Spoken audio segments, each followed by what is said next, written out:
Assalamualaikum warahmatullahi wabarakatuh. Selamat berjumpa kembali teman-teman semua di mata kuliah Geologi Umum. Di pertemuan kali ini kita sudah menginjak pertemuan di minggu keempat, di mana kita akan melanjutkan bahasan kita di pertemuan sebelumnya yang kita sudah membahas bagaimana alam semesta itu terbentuk secara umum, secara keseluruhan. Nah, di pertemuan bahasan kali ini kita sudah mulai menyempit. Jadi kita akan membahas dua hal, yaitu tentang beberapa teori tentang pembentukan bumi, dan juga nanti kita akan belajar lebih jauh tentang struktur interior bumi. Nah, teori tentang pembentukan bumi ini teman-teman dapat lihat di modul yang telah saya berikan. Sementara untuk yang struktur interior bumi akan saya jelaskan melalui slide PDF, sehingga teman-teman mohon untuk bisa selain membuka slide PDF, menonton video yang saya berikan, dan juga nanti bisa membaca modul tentang teori pembentukan bumi. Oke, kita mulai saja tentang struktur interior bumi. Jadi kalau teman-teman ketahui, mungkin beberapa teman-teman sudah sering membaca, sering melihat bahwa bumi kita ini sebenarnya itu terdiri dari berbagai macam lapisan. Jadi itu bumi itu tidak hanya, kalau teman-teman lihat dari atas itu hanya satu lapis saja, tidak. Tapi sebenarnya bumi itu jika dirunut mulai dari atas permukaan sampai ke dalamnya, ke bawahnya, itu terdiri dari berbagai macam lapisan. Nah, ada berapa lapisan yang terdapat di dalam bumi? Nah, menurut hasil penelitian yang sampai sekarang itu disetujui dan juga dianggap kebenarannya secara umum, itu bumi itu secara umum terdapat 4 lapisan bagian. Tiga lapisan. Yang pertama yaitu yang paling terluar atau yang sering kita lihat atau yang menjadi tempat kita untuk tempat tinggal atau sebagai kita hidup, itu merupakan lapisan keras atau kerak bumi, atau kalau dalam bahasa Inggrisnya itu keras. Nah, keras ini atau kerak bumi di kita itu terbagi menjadi dua, kan? Ada yang berupa daratan, ada yang berupa lautan. Nah, yang berupa daratan itu dinamakan kerak benua atau kontinental keras, sementara yang berupa lautan itu dinamakan oceanic keras atau kerak samudra. Itu kerak yang mungkin teman-teman sering sekarang lihat. Ada yang bentukannya itu berupa tinggian, ada yang bentukannya berupa dataran, ada yang bentuknya berupa gelombang, ada yang bentuknya berupa gunung, berupa sungai, berupa lembahan. Itu semua merupakan bentukan kerak bumi atau keras. Nah, kemudian masuk di bawahnya keras, jadi kita masuk ke dalam bumi, ya, jadi tidak keluar tapi ke dalam bumi. Di bawahnya lapisan keras atau kerak bumi yang kita tempati sekarang itu terdapat namanya lapisan mantel. Lapisan mantel di bawah keras atau kerak bumi. Kemudian yang di bawahnya mantel itu ada lagi yang namanya core atau inti bumi.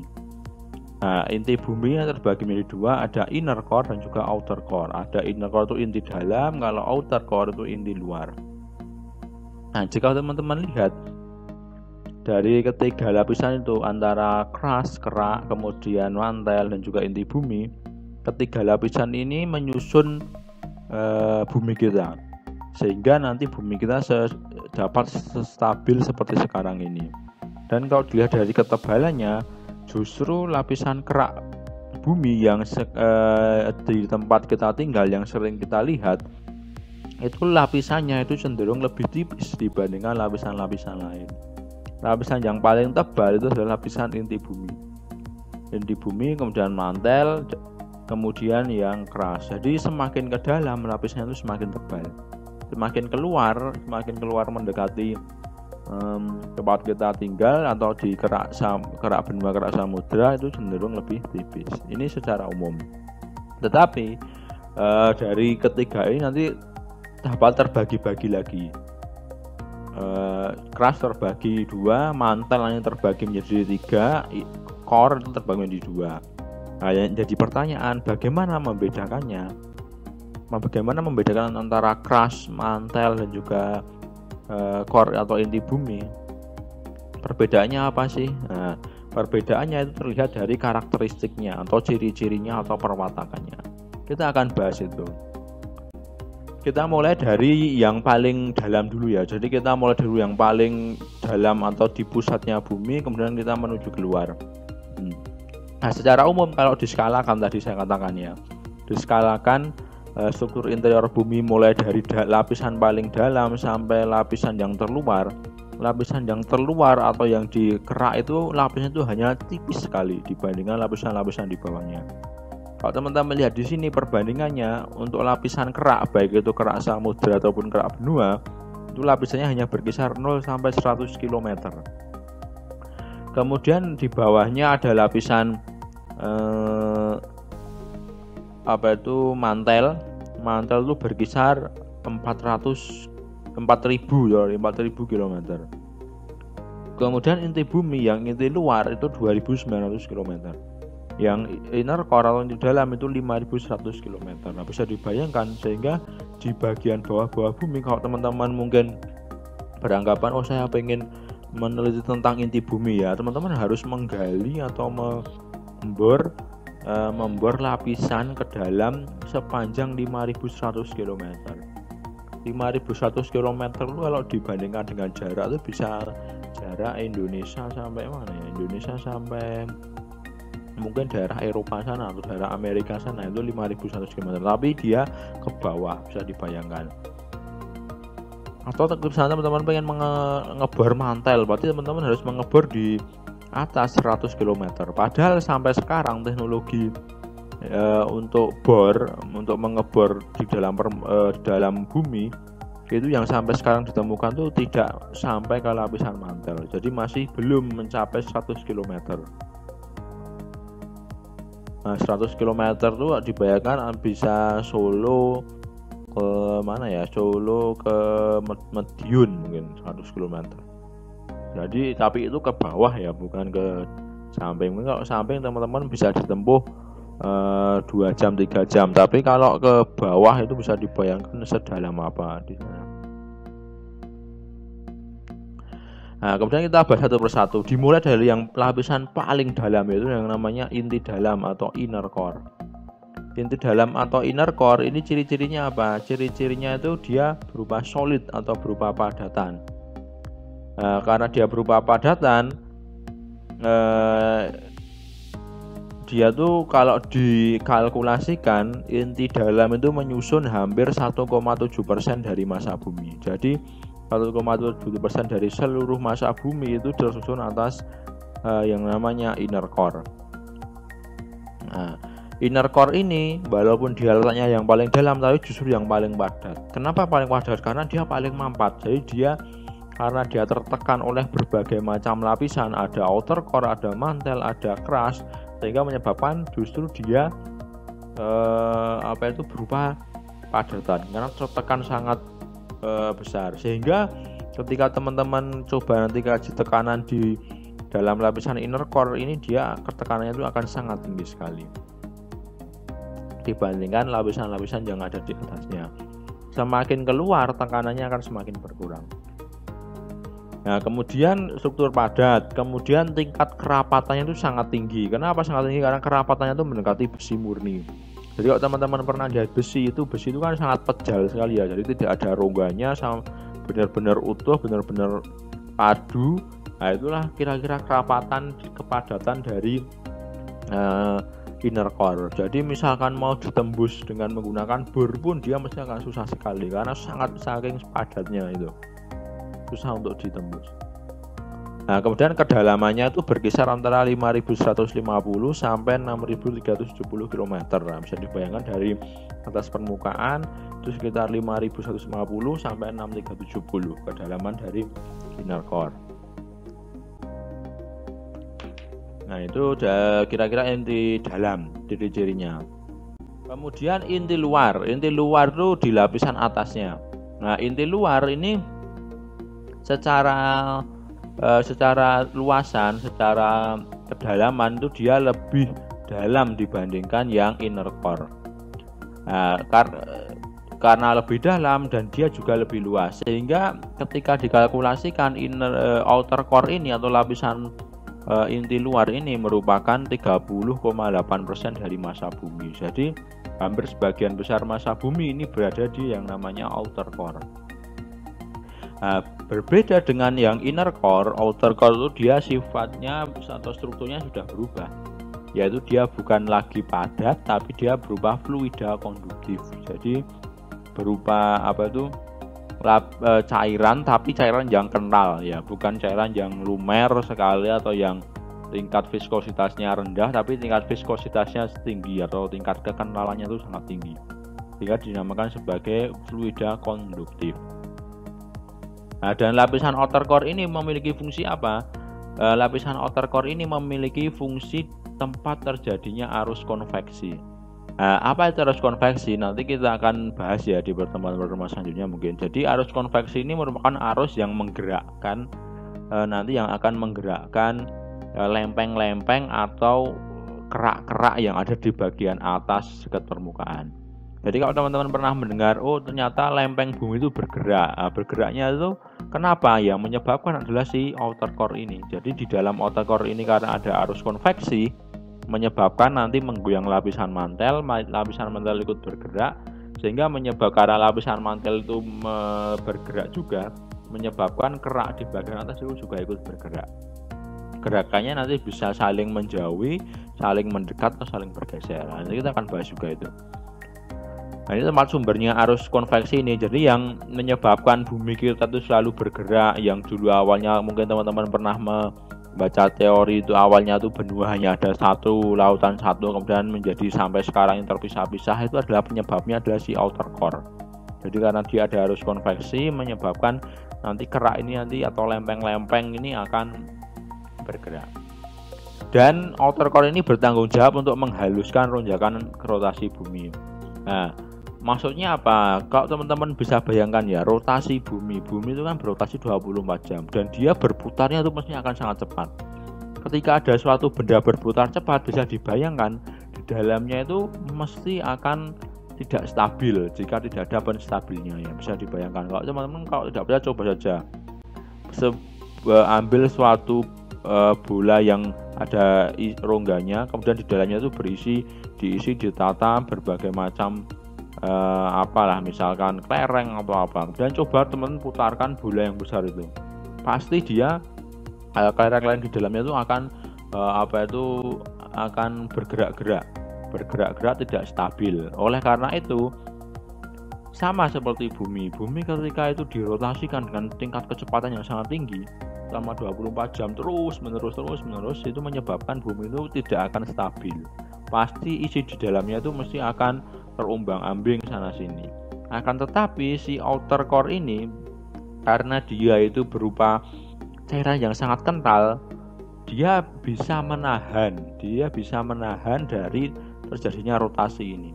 Terjadinya rotasi yang sangat tinggi, kecepatannya tinggi, karena ada outer core yang sifatnya itu dia cairan yang sangat kental, menyebabkan dia bisa menstabilkan gerakan si rotasi ini.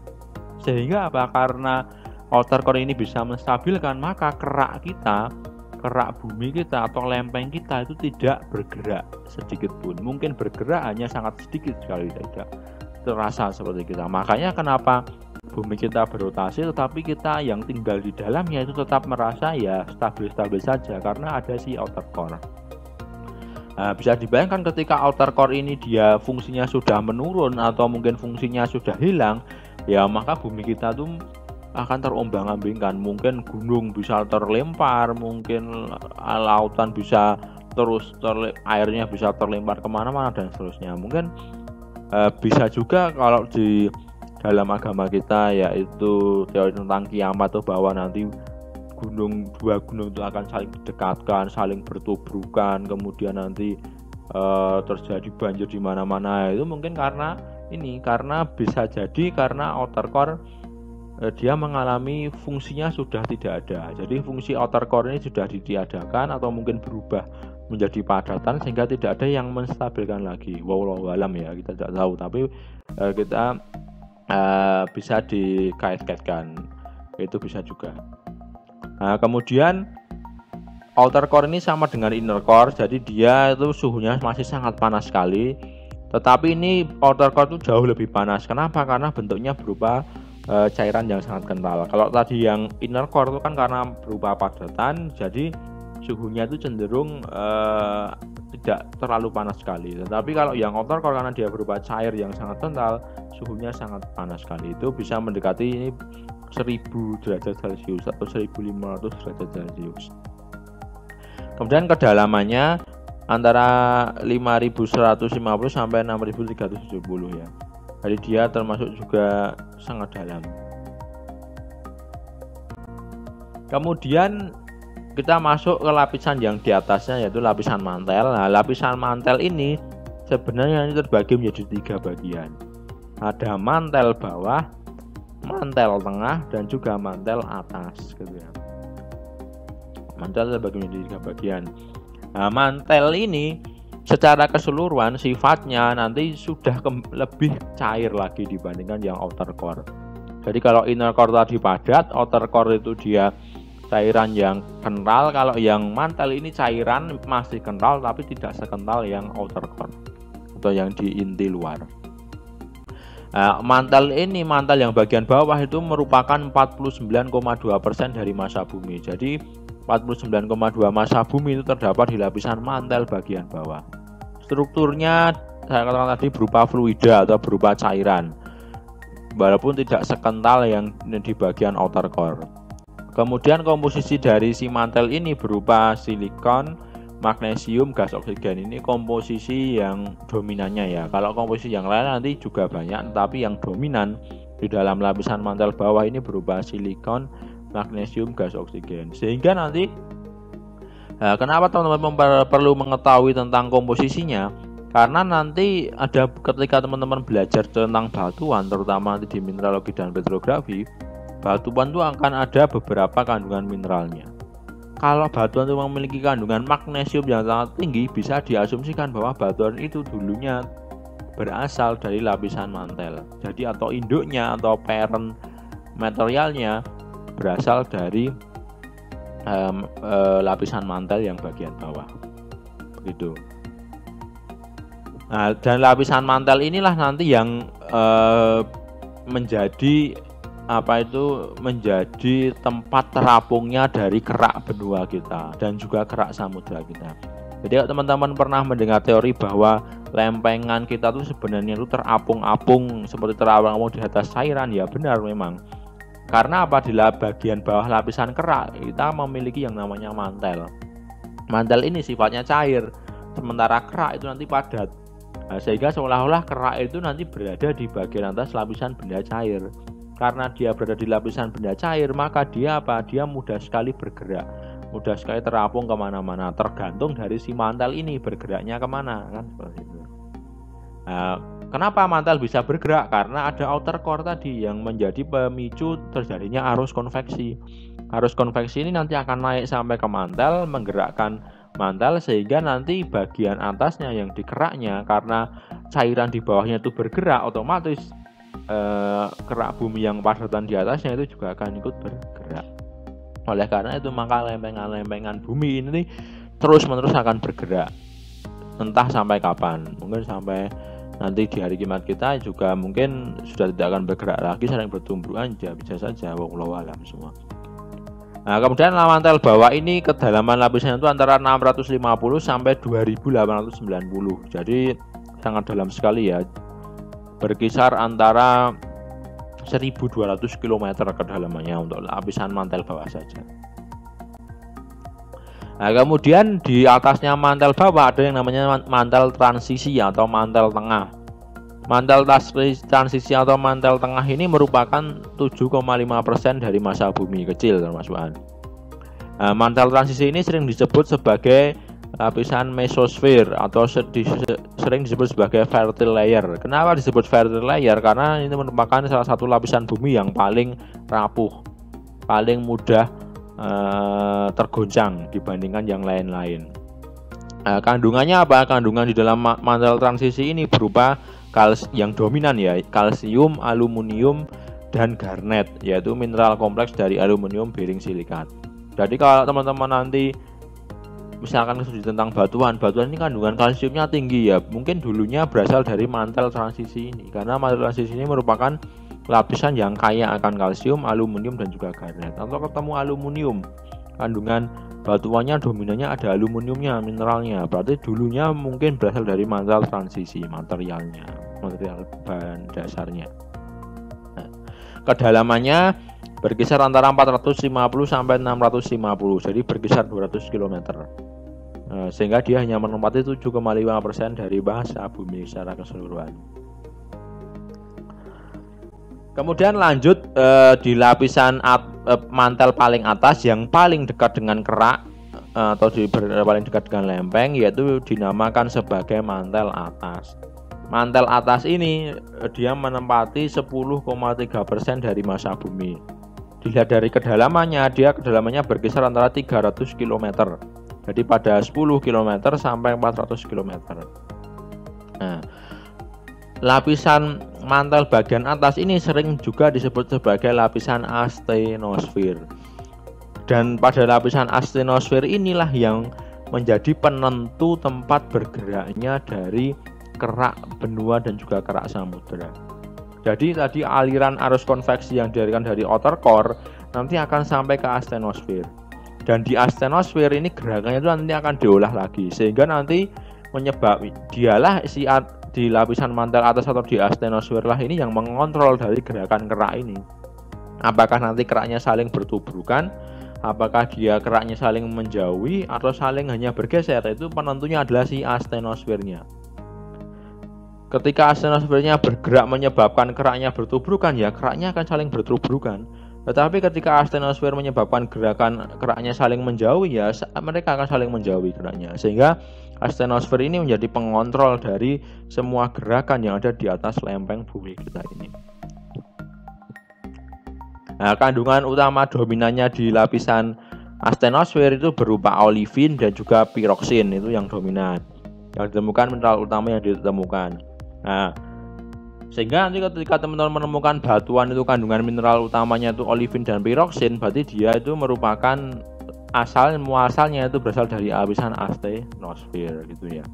Nah, biasanya lapisan mineral olivin dan juga piroksin ini tuh terdapat pada batuan-batuan beku atau batuan-batuan yang berasal dari aktivitas vulkanik. Kenapa? Karena rata-rata semua aktivitas vulkanik atau dapur magma yang terdapat di gunung-gunung api baik dasar laut maupun di atas permukaan laut itu berasal dari lapisan astenosfer. Sumber magmanya itu berasal dari lapisan astenosfer yang bersifat cair tadi.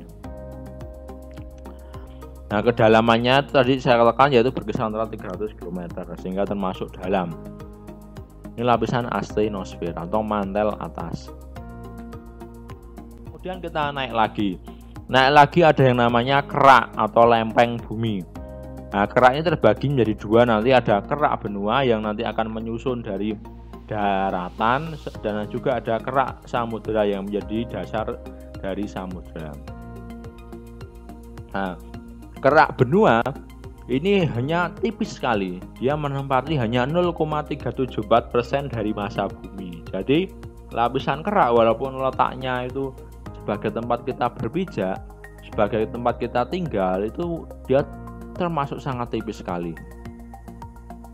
Dan di lapisan kerak benua ini susunannya itu sama juga seperti susunan bumi kita, tidak hanya satu lapis tapi dia berlapis-lapis. Dan dia termasuk benda padat ya. Jadi bedanya kalau tadi yang inner core padat, outer core itu cairan yang kental, mantel itu dia cenderung cair. Nah, nanti di kerak ini kembali akan padat, semua padat, baik itu kerak benua maupun kerak samudera. Dan di kerak benua ini nanti dia itu tidak hanya terjadi satu lapisan, tapi dia berlapis-lapis seperti kue lapis. Nanti mungkin lapisannya itu di bagian atasnya bisa berupa batuan sedimen yang paling atas biasanya, kemudian granit dan metamorf di tengah, dan basaltik itu biasanya di bawah yang dekat dengan astenosfer. Jadi secara umum itu kerak benua itu terdiri dari 3 lapisan, yaitu lapisan paling atas itu disusun atas batuan sedimen, lapisan tengah itu batuan metamorf dan juga batuan granit, dan yang bagian bawah itu merupakan batuan basaltik di bagian bawah. Dan kerak benua ini merupakan lapisan terluar dari bumi yang nanti menjadi atau menyusun dari daratan yang ada di seluruh permukaan bumi. Itu namanya kerak benua. Kerak benua ini memiliki komposisi mineral yang sangat banyak sekali, tetapi yang dominan yaitu berupa silikat magnesium. Karena kandungan dominannya berupa silikat magnesium, dia dinamakan sebagai lapisan sima. Lapisan sima, silikat magnesium. Kedalaman dari kerak benua ini berkisar antara 0 sampai 50 km. Gitu ya. Jadi hanya sekitar 50 km kedalaman dari kerak benua ini. Tetapi sampai sekarang pengeboran itu baru bisa hanya menembus kerak benua saja atau kerak samudra, belum sampai ke dalam lapisan astenosfer, masih kurang dari 50 km. Kemudian selain kerak benua ada juga yang namanya kerak samudra. Kerak samudra itu menyusun sekitar 0,09% dari massa bumi. Dan kerak samudra ini sebagian besar terbentuk dari kegiatan vulkanik. Berbeda dari kerak benua. Tadi kerak benua yang lapisan paling atas itu dia masih sedimen, jadi karena proses sedimentasi. Tetapi yang paling bawah itu karena aktivitas vulkanik. Berbeda dengan yang di kerak samudra. Kalau kerak samudra itu semua lapisan tersusun atas aktivitas vulkanik. Jadi hampir semua lapisannya tersusun atas batuan vulkanik atau batuan beku. Nah, komponen utamanya berbeda dengan yang kerak benua. Kalau kerak samudra ini komponen utamanya yaitu silikat aluminium. Silikat aluminium atau nama lainnya berarti lapisan sial. Lapisan sial. Karena sehingga kalau kerak samudra diberi nama lapisan sial, kalau kerak benua dinamakan lapisan sima. Nah, terus berat yang mana? Jadi pertanyaan, berat yang coba teman-teman nanti lihat ya di tabel periodik unsur di kimia dulu, antara aluminium dan magnesium itu berat atomnya itu berat yang mana? Pasti akan berat aluminium. Sehingga karena berat aluminium, maka kerak samudra itu jelas akan lebih berat dibandingkan kerak benua. Apa implikasinya kerak samudra itu lebih berat? Ketika kerak samudra bertemu dengan kerak benua, maka mereka akan saling menunjam satu sama lain. Siapa yang menunjam? Yang menunjam itu yang lebih berat. Berarti apa? Yang kerak samudra. Sementara kerak benua nanti dia akan tertunjam oleh kerak samudra. Makanya nanti ada yang namanya zona subduksi. Zona subduksi itu zona tempat menunjamnya kerak samudra ke dalam tubuh kerak benua. Karena apa? Karena ya berat jenisnya kerak samudra itu lebih besar dibandingkan kerak benua. Nah, kedalaman kerak samudra itu hanya berkisar 0 sampai 100 km. Ini juga masih padat ya, sama seperti yang kerak benua. Kerak samudra itu juga padat, tetapi dia tidak berlapis-lapis, berbeda seperti yang kerak benua. Oke, kira-kira itu bahasan kita tentang struktur interior bumi. Nah, nanti terkait dengan teori pembentukan bumi, teman-teman bisa baca di modul yang saya berikan di psikologi. Sehingga teman-teman nanti akan dapat dua bahasan yang tentang struktur interior bumi dan juga teori pembentukan bumi. Kira-kira itu saja yang bisa saya sampaikan untuk materi di pertemuan minggu keempat ini tentang struktur interior bumi. Jika nanti ada yang satu hal yang ingin ditanyakan, silahkan nanti ditanyakan melalui forum diskusi yang saya buat di psikologi ya. Mungkin ada yang belum paham atau ingin diklarifikasi atau ada yang ingin tahu lebih jauh, silahkan nanti bisa bertanya di forum diskusi. Dan insya Allah nanti akan coba saya jawab. Mungkin itu saja dari saya yang bisa saya sampaikan di minggu keempat ini. Ada kurang dan lebihnya saya mohon maaf. Billahi taufik wa hidayah. Assalamualaikum warahmatullahi wabarakatuh.